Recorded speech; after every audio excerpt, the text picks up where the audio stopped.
حسین کے پیروکار کی ایک ذمہ داری یہ ہے کہ کسی وقت بھی یہ نہ سوچے کہ اس میں میرا فائدہ کتنا ہے، ہر وقت یہ سوچتا رہے کہ میری اس کام سے دین کو کتنا فائدہ پہنچ سکتا ہے۔ اگر وہ یہ سوچ لے کہ میری اس مجلس میں دین کو کتنا فائدہ ہو سکتا ہے، میرا گھر میں علم لگانے میں دین کو کتنا فائدہ ہو سکتا ہے، میرے جلوس میں شرکت کرنے میں دین کو کتنا فائدہ ہو سکتا ہے، میرے فلاں مسجد کو بنانے میں پیسہ دینے میں دین کو کتنا فائدہ، ہر وقت اس کی اگر یہ سوچ رہی، مولا یہ فرماتے ہیں اس کا سونا بچھونا اوڑھنا کھانا پینا زندگی اس کی عبادت میں شمار کر دیں گے ہم، تو زندگی عبادت شمار ہو جائے گی۔ انما الاعمال بالنیات، اعمال کا دار و مدار نیت سے ہے، کثرت سے نہیں ہے، زیادتی کے اوپر نہیں ہے کہ میں نے زیادہ کام کیا ہے، زیادتی کے اوپر نہیں ہے، نیت کے اوپر، نیت کس کی خالص ہے۔ آپ لوگ جاتے ہیں ریاستوں کے اوپر، شام بھی گئے ہیں، ایران بھی گئے ہیں، اکثر نیشاپور جاتے ہوں گے، تہران ایران کا ایک شہر ہے نیشاپور، نیشاپور کے اندر ایک زیارت ہے، ایک خاتون کی زیارت ہے، خاتون کی، اس کا نام ہے بی بی شفیقہ۔ عموماً بہت افسوس ہوتا ہے، عموماً اکثر کاروان والے نہیں لے جاتے ہیں کیونکہ وہاں پر تھوڑے پیسے زیادہ خرچ ہو جاتے ہیں، یہاں بھی گئے لاکھوں روپے رہن کے خرچ ہو گئے، ہزاروں روپے رہن کے خرچ ہو گئے، لیکن کیونکہ ادھر بس کو ادھر موڑا گیا تو میرے 10 روپے خرچ ہو جائیں گے، یہ کسی طریقے سے 10 روپے بچانے ہیں، یہ بہت مشکل مرحلہ ہے، بہت مشکل مرحلہ ہے۔ بی بی شفیقہ کی زیارت ہے، یہ بی بی شفیقہ ہے کون؟ یہ ایک مومنہ مئی ہے، شیعہ ہے، امام کو ماننے والی ہے، نیشاپور کے شیعہ بہت امیر ہیں، بہت زیادہ ہیں، نیشاپور کے شیعہ امام علیہ السلام کی خدمت میں حاضر ہونے کے لیے نیشاپور سے روانہ ہوتے ہیں، کسی کے پاس 80,000 دینار ہے، کسی کے پاس 60,000 دینار ہے، کسی کے پاس 40,000 دینار ہے، کسی کے پاس 20,000 دینار ہے، کسی کے پاس کیا ہدیے جتنی بھی ہیں ان کے پاس خود کا مال، ہدیوں کا مال سارا امام کی خدمت میں جا رہا ہے۔ ساتھ میں لالے ولایت باب الحوال امام متکلم علیہ السلام کا زمانہ ہے،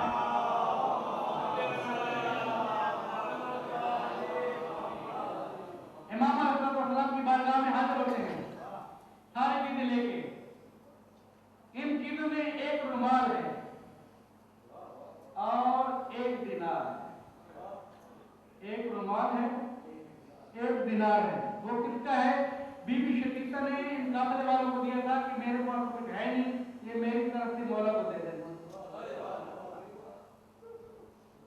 جب لوگوں نے اپنے اپنے ہدیے دینے شروع کر دیے، ڈھیر لگانے شروع کر دیے، مولا دیکھتے جا رہے ایک طرح ہوتے چلے جا رہے ہیں، آخر میں مولا نے کہا جو میرے لیے آیا ہے وہ بھی دے دو،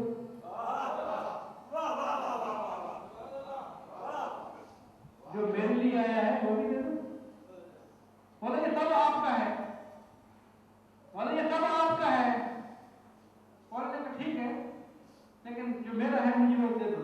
لوگ سمجھ نہیں رہے کہ کون سا مولا کا رہ گیا ہے، کسی نے کہا بی بی دیا تھا شفیقہ نے، انہوں نے رومال دیا، ایک درہم دیا،